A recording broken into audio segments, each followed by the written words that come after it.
it's tax day! Our favorite day of the year! Woo!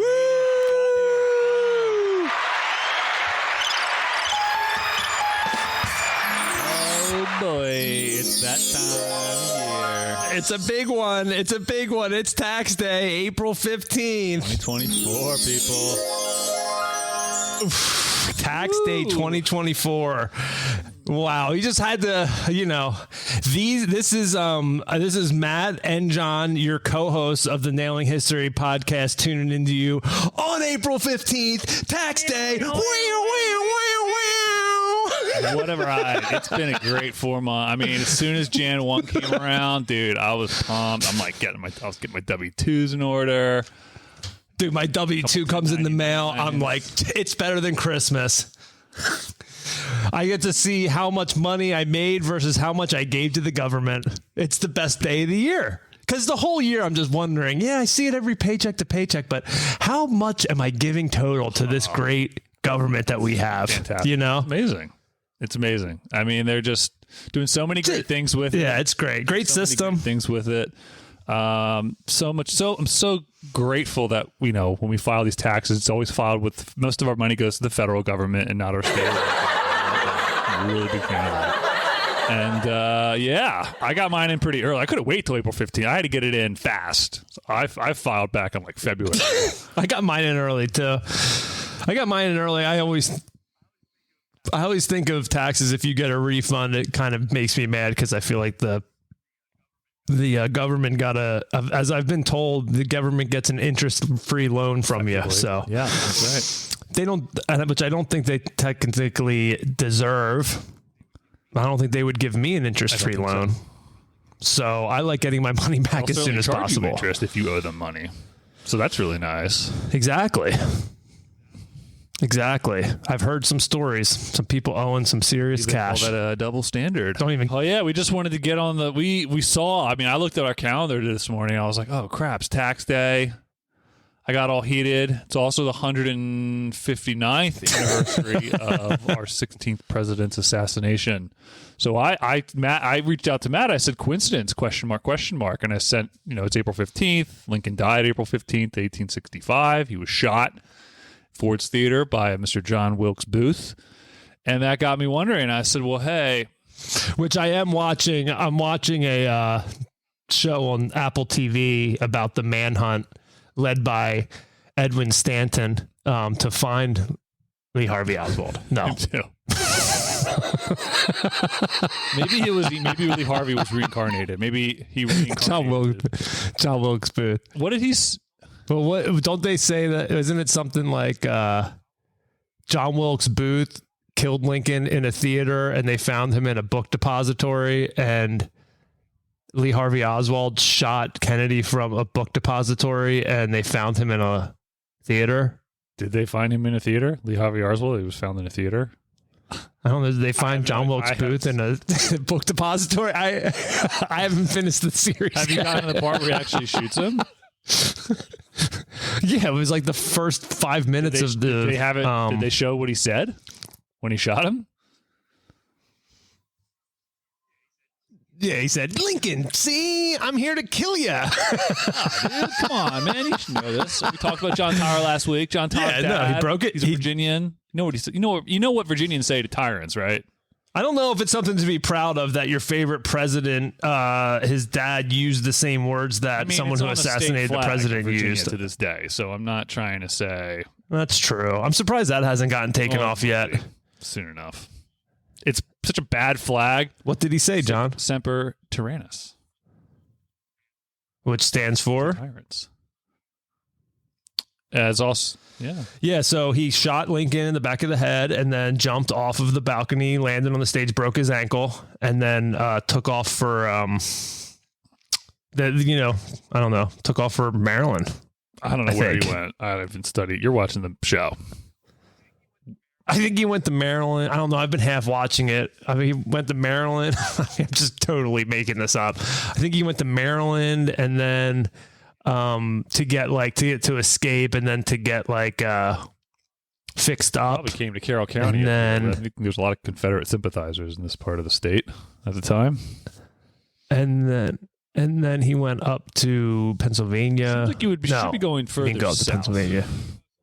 Well, no. So then he went north. He fled north, and then they had to there was like a, I don't know, for lack of a better term, like an underground railroad for Confederates, and they helped him get down to Virginia.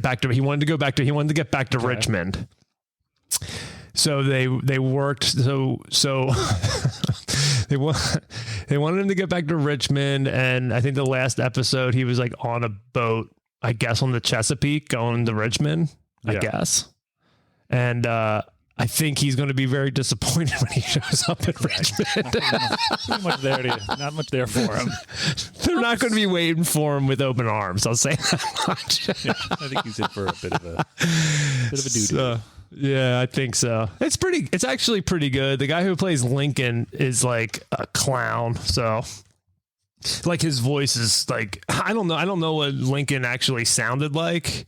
They kind of always make him sound like he's some like weird, he had a weird voice, but I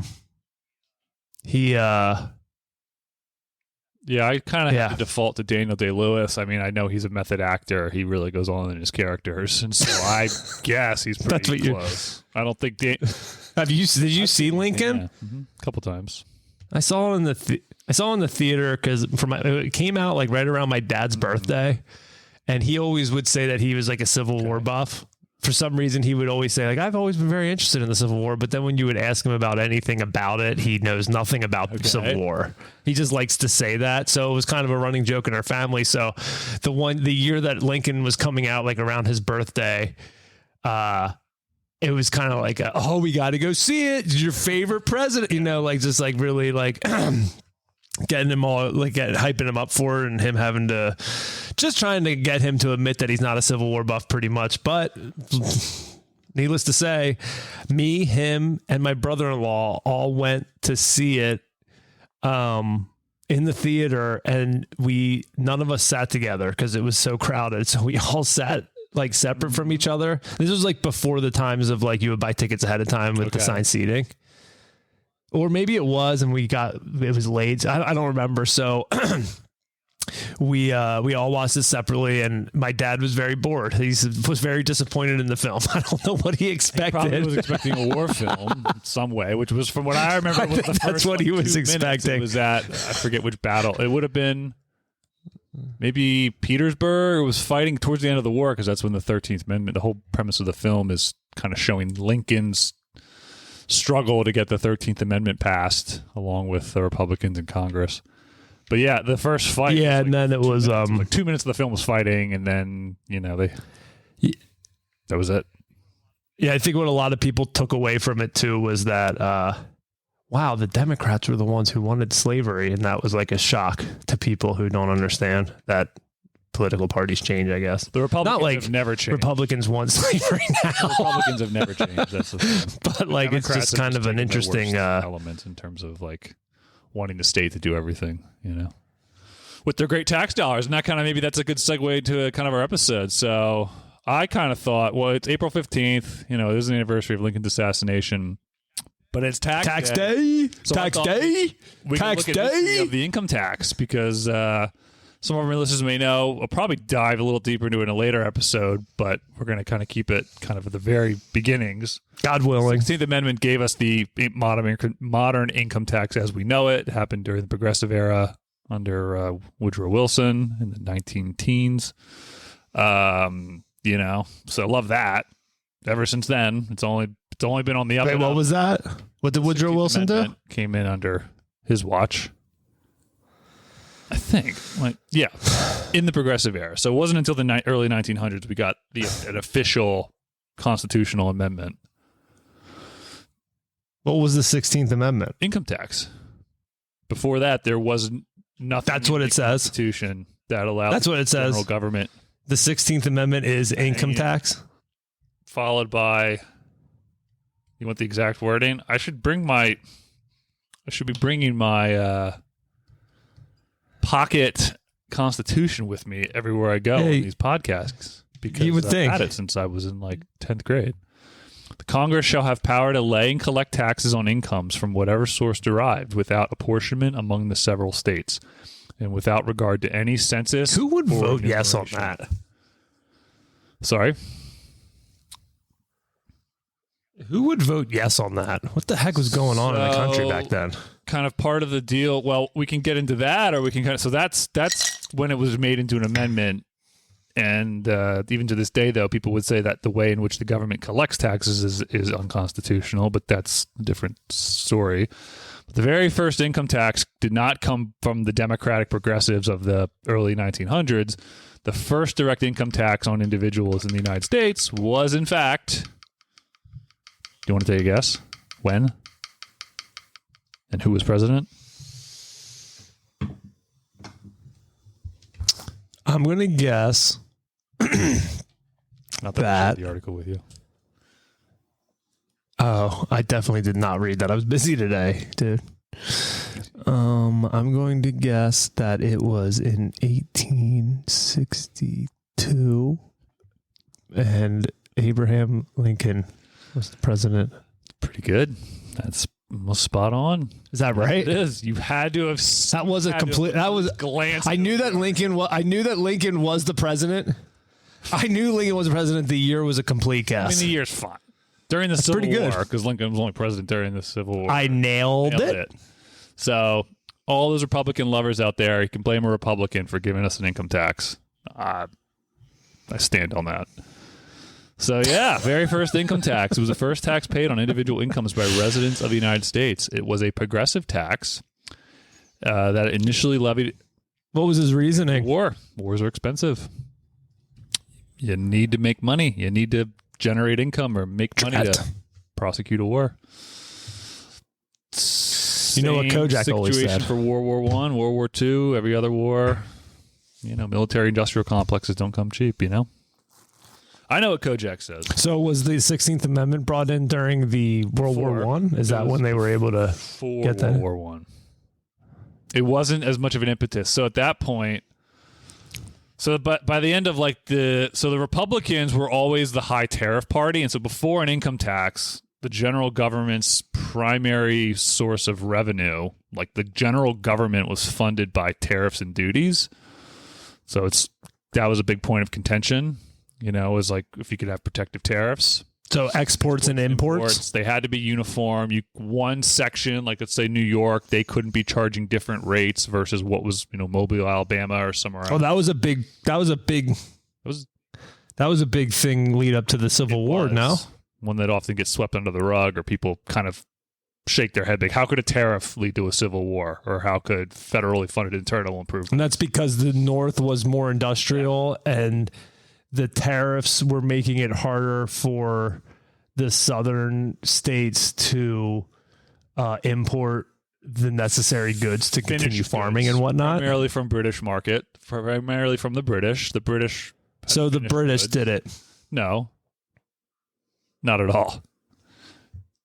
The South was a primarily agricultural economy, plantation-based economy. They had cheap cotton that the mills in England and France would use.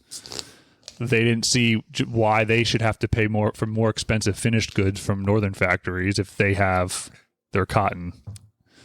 And a lot of people did use the whole patriotic talk of we're one. So they weren't getting any. So they weren't getting any revenue. They weren't getting any revenue because they didn't have the finished product. They were more of a material based export. They wanted finished good. They would trade their cotton and other crops for finished goods that would come out of British factories. But with a tariff, that's effectively a form of corporate welfare in that you're basically, you're creating an artificial industry that wouldn't be there if you're operating exclusively in a free market. So there's only going to be, the industrialists of the North were reliant on having a tariff to protect industry. And the South said, how does that benefit us? But also, is it even constitutional? Because the Constitution gives no right to a protective tariff. They are able to lay and collect duties, but it has to be uniform. And the general premise of the Constitution is that all states are to be, to benefit all and to burden all. And a tariff, by definition, basically does not do that. It picks a winner and a loser. And so the North, the South saw the North as kind of the winners, people like Henry Clay and the American system, and even going back to Alexander Hamilton. We know about Henry Clay.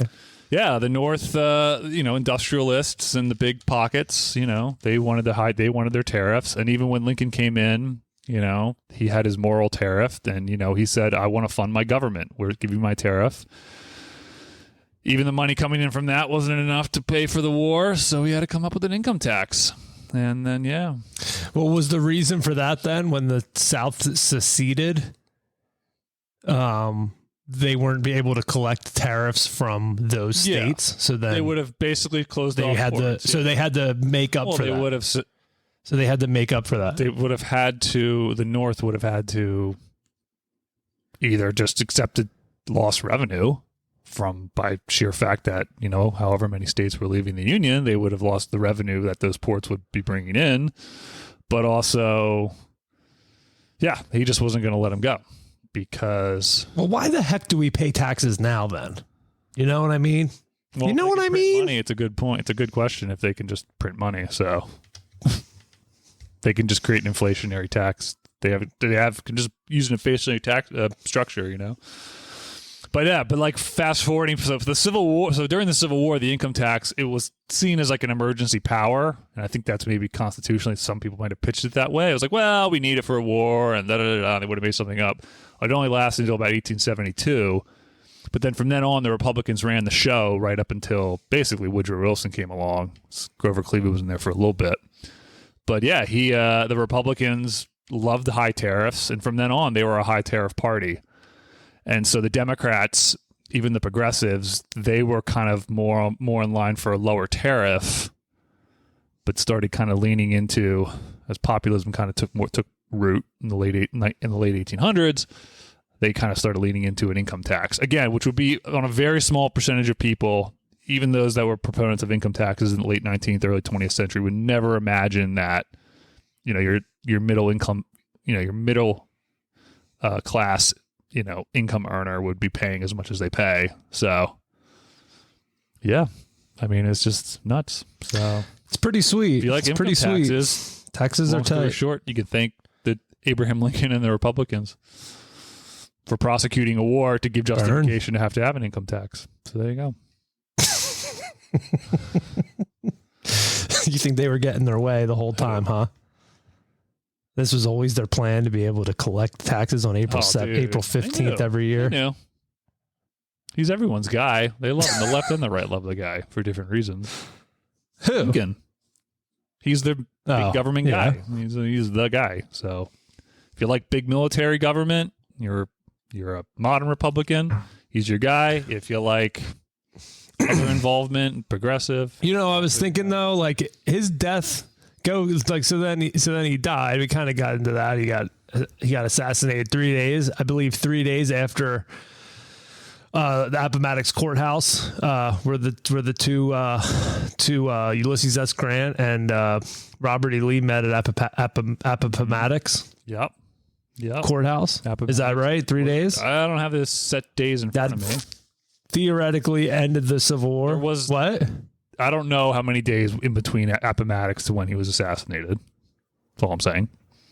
I think it was 3. But no, it's not in the war. It effectively ended the war. It might be. But there was still part. I am the one who's watching the series on Apple TV, so I probably am the expert on the... I will give that to you. And so I was thinking, man, that stinks. You don't get to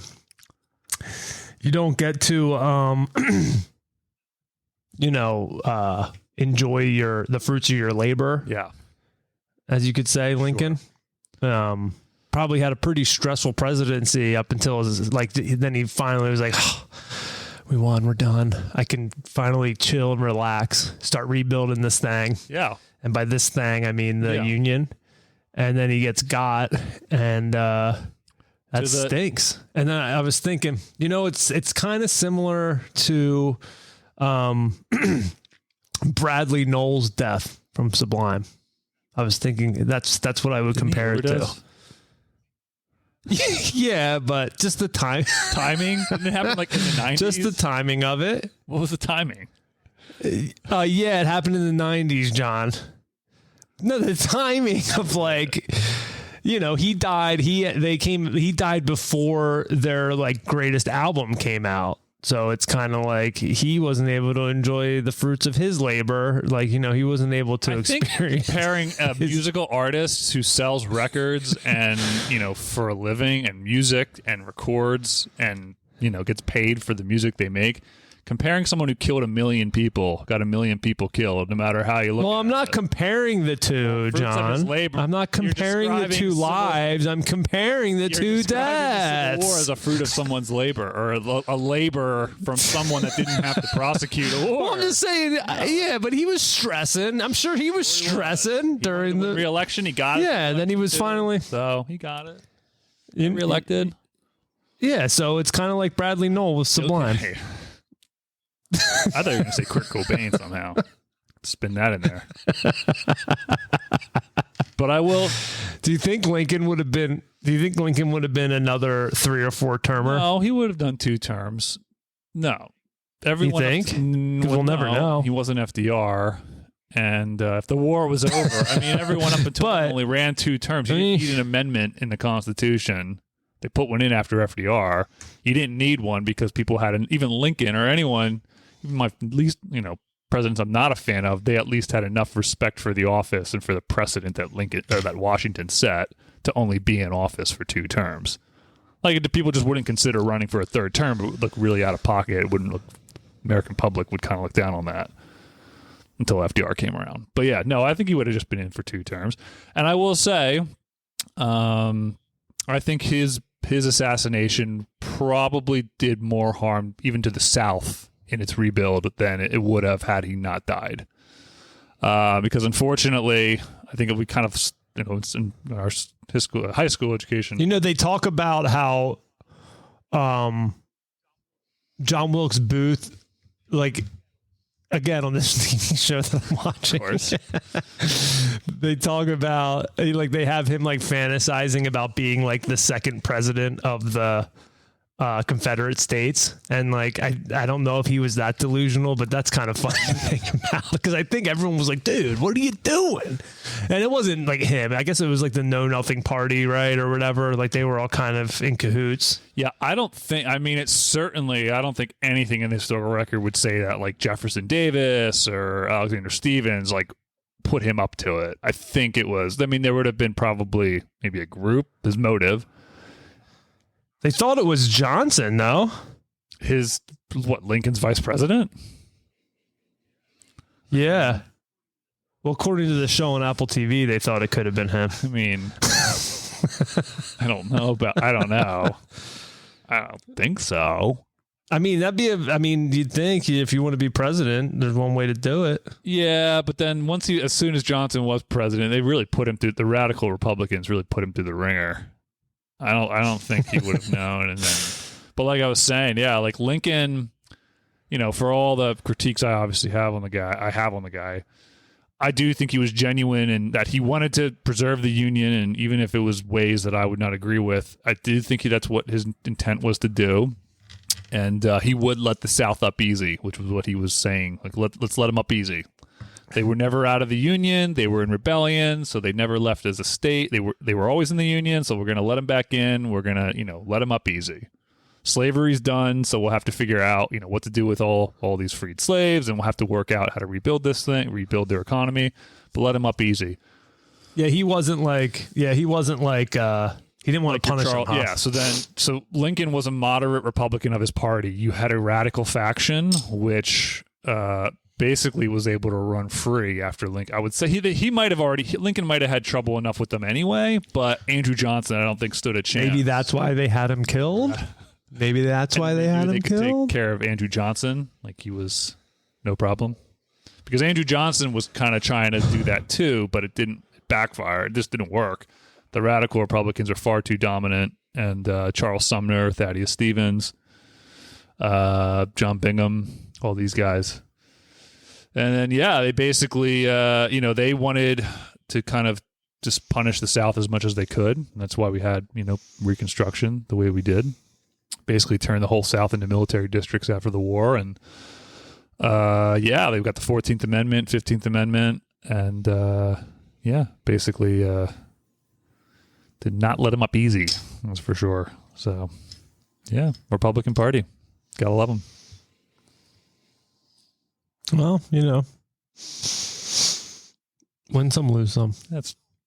So since that time period, it's still just been the Republicans and the Democrats. Yeah, but now that's two-party system. Yeah, but the Democrats of that time are nothing like they are now. Obviously, not even close. Well, yeah. And I guess the Republicans are nothing like they are now. I would say the Republicans are closer to what they were. I mean, they say they're more now free market and free capital, but I would say they've always been big government. I don't care what you say. I mean, maybe there were elements of like limited government talk with Ronald Reagan, but the Republicans have always been a big government party. I mean, just more military spending, maybe not so much social welfare, but they've always been for. So did you file your taxes, John? February. All of them? You got to do federal, state, and Maryland. local. We don't have we don't do that Pennsylvania stuff down here. Oh, what do you mean? State and the state funnels down to the local. I just file a single tax return with the state of Maryland. We're a home rule state, so you pay at the top and then they trickle down. I have to tell them where I live, and then then Carroll County will get their cut. I know in Pennsylvania you have to file like with 5 different people. Well, 3. But if you work in... We got to file with big old Joey B. I got to file with big old... who's the governor of Pennsylvania? You don't even know. Shapiro? Your governor. Well, that's telling. And then I got to file with old Mayor Pete. I also blame the Republicans for why you can't answer that question. You know more about your president than your governor. That alone is a reason the Republicans should be damned. Well, I don't really know much about our president. You know his name. I'd rather live in a world where people can name their governor before their president. But I just saw a thing today. I think I got it right. Isn't it Josh? Isn't it Josh Shapiro? Also, I just... Yeah, so S it. But you had S it, John. S it. I read today I read today that everyone knew. I'll tell you what. Everyone knew Tom Wolf's name. Everybody knew Tom Wolf's name. I saw some impeach Tom Wolf signs driving down past the Mason. It was a hot topic. It was a hot topic in the 20s, in the 2000s. I heard this election's going to be talk about the roaring. I heard this election's going to be decided by southeastern Pennsylvania, by the county which you live, and 3 others surrounding you. Isn't that amazing? Isn't that amazing, though? I just don't know how that doesn't stop people. Like, wait a minute. No matter what side you're cheering for, like, how could this whole freaking thing be decided by one, not even state? It's like a section of a state could swing an entire election for 330 million people. As long as they get Mayor Pete on the national news to talk about it, I'm all for it, baby. Mayor Pete and Mayor Pete? 2 Mayor Petes? For any of our listeners there are. there, Phoenixville, Pennsylvania. I'm not talking about Pete Buttigieg. I am talking about the mayor of Phoenixville, Pennsylvania, whose name is also Pete. Is that his name? He's doing a real bang-up job around here, I'll tell you. Yeah. I don't know if he's running for re-election. I hope he doesn't listen to this. I should cut that out. I think we'll be fine. But yeah, it's interesting stuff. Dude, I got something. I got an animal living in my walls. Ever happened to you? My mom had birds in her attic. I had to help get out once. I got something. I mean, every once in a while, I just hear something running through my walls, and I kept saying that it was. I kept saying it was Margaret, and then it was happening last night at like 1 a.m. and I don't think she's up then. I don't know though. She might be. And it's also like clawing. Definitely Margaret. She makes that noise. You don't know who she brought over. Maybe she's getting out there. You never know. You never know, but I don't know that I hear it all the time now. I caught 2 mice last week. Might as well live outside. This is what Mayor Pete has done to this town. I got mice in my house. I got something in my walls. Mailing history, not rodents in your dirty ass apartment. It's not dirty. It was pretty clean when I was last there. To our fans, I have to say, it's normally pretty. It's something. But last time was pretty good when we were in person. When we were together in person. You know, our 3 episodes in person, 3 weeks. Sorry, apparently all of my friends are Martha Stewart. So I don't know. Friends are just with, I guess, women who have domesticated. Oh yeah, rub it in. It's okay. You haven't been neutered Rub it yet. in. It's fine. You still got them. You're free like the frontier. You're that's free why I get to like do the this. frontiersman, like old Daniel Boone. Just like Daniel Boone. I'm a Boone We used to go boy. there one time. I don't know. Maybe we'll put a poll out for our fans. Go to the Homestead? Homestead, dude. Right off America's first superhighway. Right off 4 Double Deuce. That's off America's 4 Double off America's Deuce. first superhighway. It's off the Turnpike too. I mean, I see the Kind sign of. for it on there. I mean, that's pretty fitting. That's pretty fitting. You to have do? the Daniel Boone Homestead right off America's first superhighway. I don't think he'd give a shit, but I'm proud. Who? Yeah. Daniel Boone? I don't think he has any love for Pennsylvania either. He's a. I was watching this show on the History Channel about Daniel Boone. He seems okay. It's just weird that like they just kind of the settlers just kept walking on the people's land like this is ours now. It's kind of crazy. If you don't have an idea of property, right? Yeah, it was just like same thing happened down in Australia. It was just like Australia was like it meant no one lived there. It's like they just took it, and the same in the West. That's it. I mean, if they weren't like setting up shop, building like permanent structures, it's like clearly you're not using this. Maybe if it was settled a little bit better, we wouldn't have to pay income taxes on April 15th. I'm sure they'd find a way around that. Yeah, You think? I think they've. Do you think the Native Americans paid income tax? I don't think they do John? with the reservation system. There's a lot. There was probably some kind a of. lot of exemptions. Yeah, You think? I think they have all the casinos. Well, I'm saying like before the settlers, do you think like the Native American tribes had like an internal revenue Like a way of. system? I mean, I guess they had wars against one another. Like, I guess my question is, do you think the tax system is a human Or is it a nature Western thing, or do you think it's just civilization and a Western structure? yeah? Um. No, I bet there in the Bible there were tax collectors. I was named after one. And my aunt, this is a good one. My aunt was trying to get me to watch the show. History related. Yeah, she was trying to get me to watch the show The Chosen about Jesus. Okay. And she was like, the guy who plays Matthew is great. He's great. And like, because my name's Matthew, and she's like, oh, you would love him. He plays Matthew. He's great. And then she goes, he is autistic. He's the tax collector, and they make him autistic. Oh, boy. Whoever's doing that show is nailing it. Oh, who's John? That kind of makes sense, actually. What? Shia LaBeouf.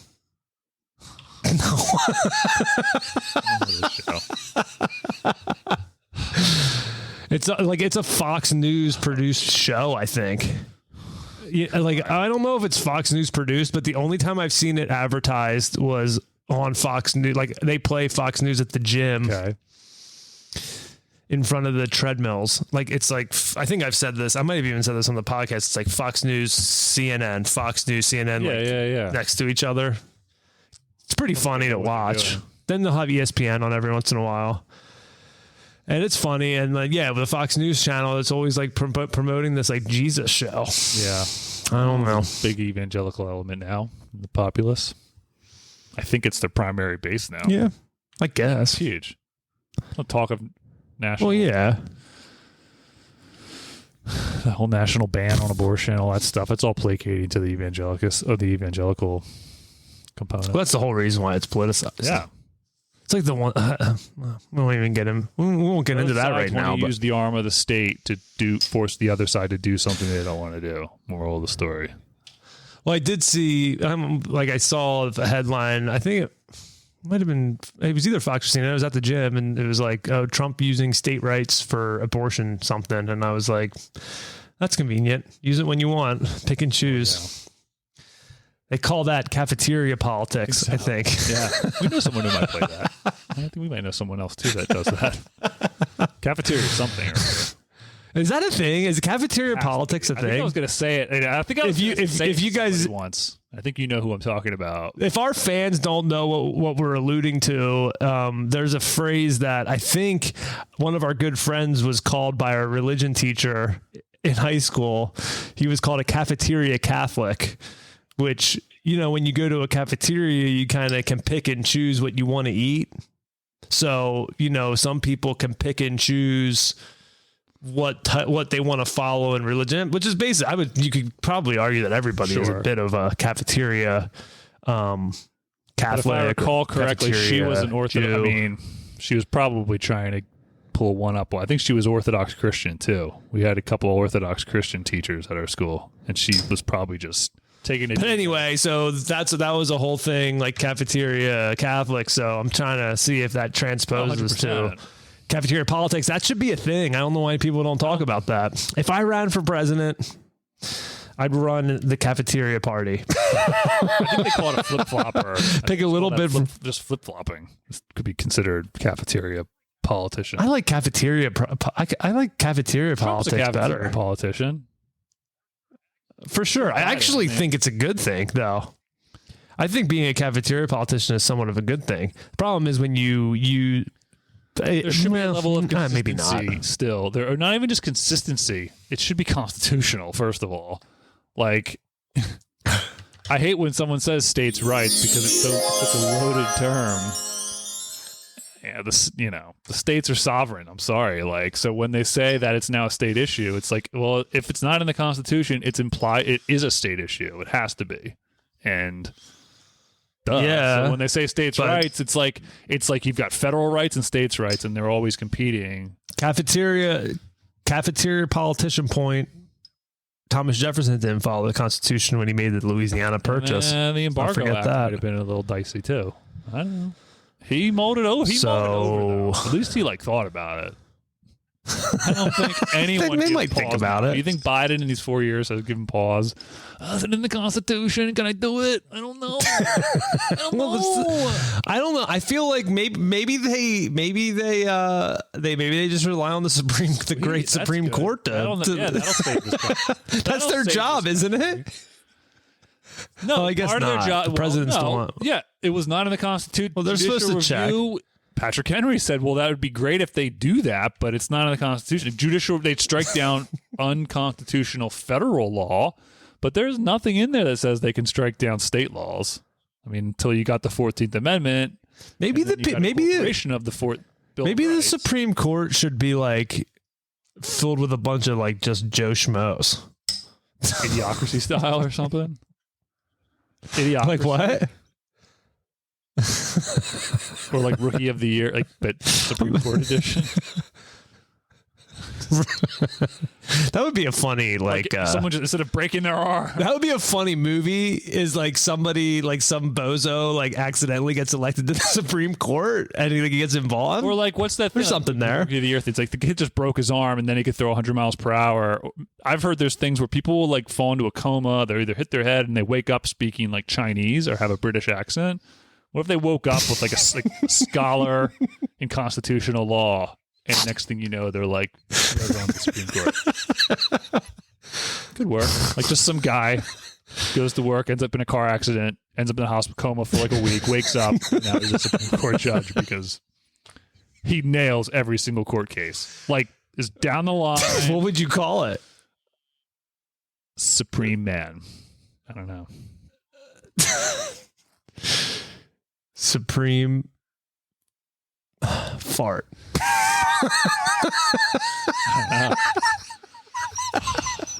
The Supreme Court. I'm very creative. It's a big problem. Big problem.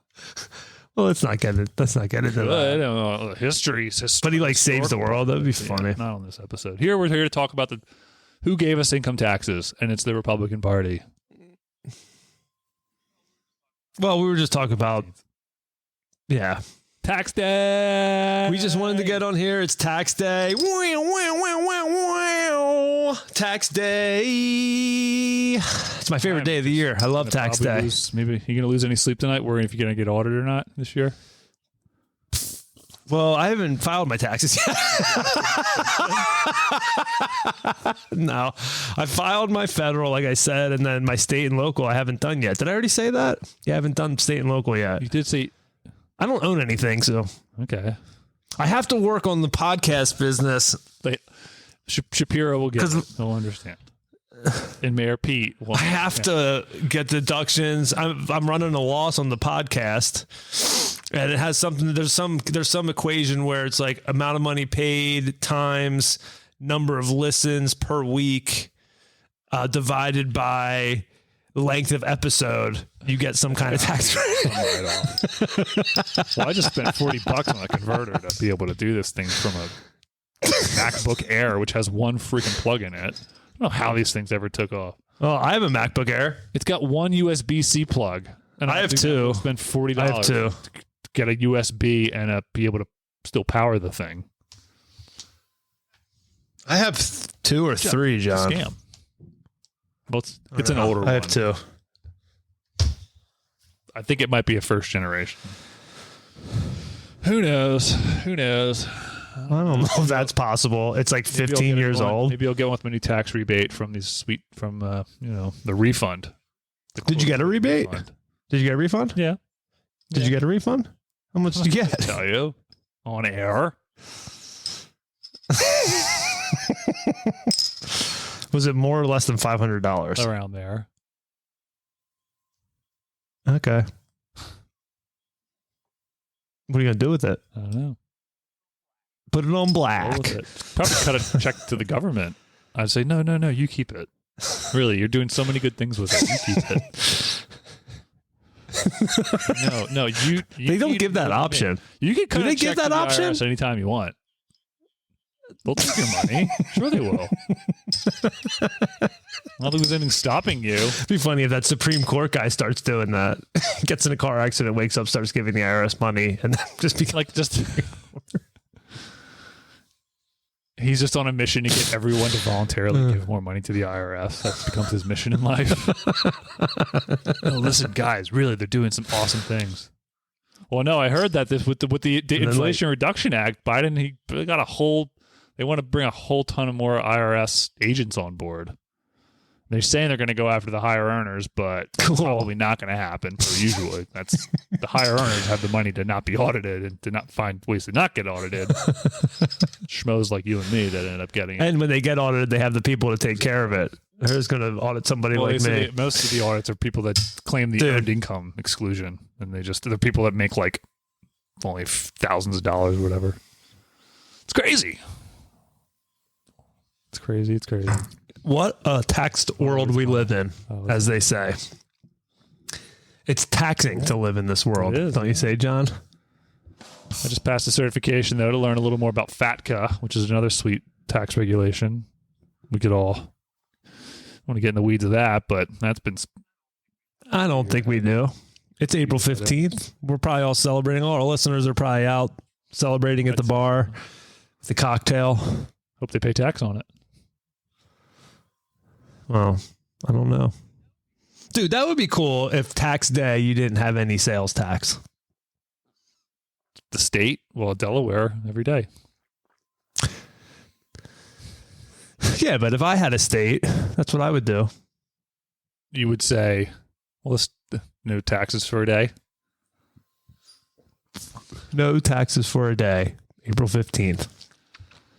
It seems like pandering.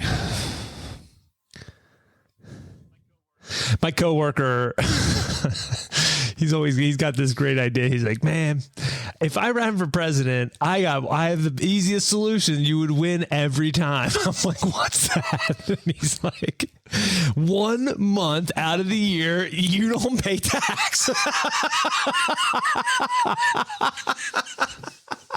It's a tricky number. Yeah, you just increase the tax rates for the other 11 months. People were... I think what's that? Income taxes the other 11 months. You pay the same amount. People feel like they're getting something. Yeah, I know. That's what I was. Yeah. Do you think that would be a good thing? No. Because you're playing on people's stupidity, and people need to get smarter, not dumber. You're playing on people's ignorance. No, I mean, oh yeah, great. I think my answer was like, well, then you would just pay more taxes than the other. Pay more, dude. That I bet on a separate level, there's a lot of people that fall for similar stuff. I mean, they're scamming. Yeah, I mean that's like a really obvious way to do it. Income Probably tax a better way to look at it. People fall for scams all the time, whether it's on the phone or on the internet. Well, what else are they going to do, John? It's in the Constitution. They could overturn it with another amendment. Just like they could overturn the 17th Amendment. I want to talk about the 14th Amendment because that's going to get some of our listeners heated. No, I can't say that. I think it's going to get some people that we know heated if they were ever to listen to the show, but they don't. We're running low on listeners. We're down to the single digits. But it probably doesn't help that we're. I'm ready. Probably doesn't. What? You're going to quit? I spent $40 on this thing. I'm ready to go. I'm rejuvenated. Oh, well, I accidentally upgraded our Descript membership to the pro level for the year by accident. That was like $180. So I don't care about your $40. Put it on the taxes. Charge it to Shapiro. Fine. So we got to at least do this for a year because I prepaid for this year. It was like a lot of money. What does pro get you? What does it get you? What does the pro get you? I can't hear you. Your internet is so bad, dude. I don't know where you live, where your internet is so bad. Can you hear me? Yeah, I can hear you now. What does the pro get you? I think Lauren came home and is watching TV upstairs. What kind of life do you live? It's like you're back to like, oh, sorry, bro, can't go on the internet. My mom's on the phone. Kind of. God, how do you live like that? I don't know. I'm just in a basement. Don't shout them out. You're going to get on the blacklist. It gives you. So the reason that I paid extra, I was getting a warning, like you only have like 3 more hours of transcription for the month or the year. I forget what it was. And I'm like, oh man, I need to keep doing this. So then I was like, I wonder what upgrading my membership would be. So then I just clicked on it and went from like, because I paid for it like for the whatever level, and then I just said like, oh, let me click on pro and see if it'll tell me how many hours of transcribing I get for that. And like I clicked on pro and like it just signed me up. Charged I'm like, oh my God. I'm like, all right, I want to go back. And then I went back and they're like, oh, your subscription will change in March, whatever, 2025. And I'm like, what the heck? And then I like checked and like the charge on my bank account was already on there. It was like that quick that they took my money. They know they're running some shiesty. So whatever. Outfit here. They got to get every dime they can. Maybe they'll come out with their own income taxes. They kind of know what they're. I got to game respect game. They probably learn from the government. I got taxed by Descript. What can I say? You have a choice in it. You never have a choice in the matter. It sounds like so. Yeah. So I don't know, dude. I can't hear you. You're gonna have to tell Lauren to get off the phone or whatever, and you got to get your internet fixed. But anyway, I hope everyone else enjoyed tax day. We were supposed to make this no longer than 25 minutes, and we are at the 50-minute mark. Do you want to do some rock and roll cards, John? I'm just kidding. I can't hear you. All right. Everybody enjoy the rest of your week. Hope you get those taxes in on time. John, you have anything else to say? File them and just picture Lincoln's big fat face. Just file those taxes, baby. Oh, yeah. Smile while you do it. Just smile while you do it because you are doing patriotic duty. A world of good. Oh, yeah. All right. This is your co-host of the show, Nailing History Podcast, signing off. We'll be back with a new episode on Thursday. Enjoy, guys. See you guys. Later.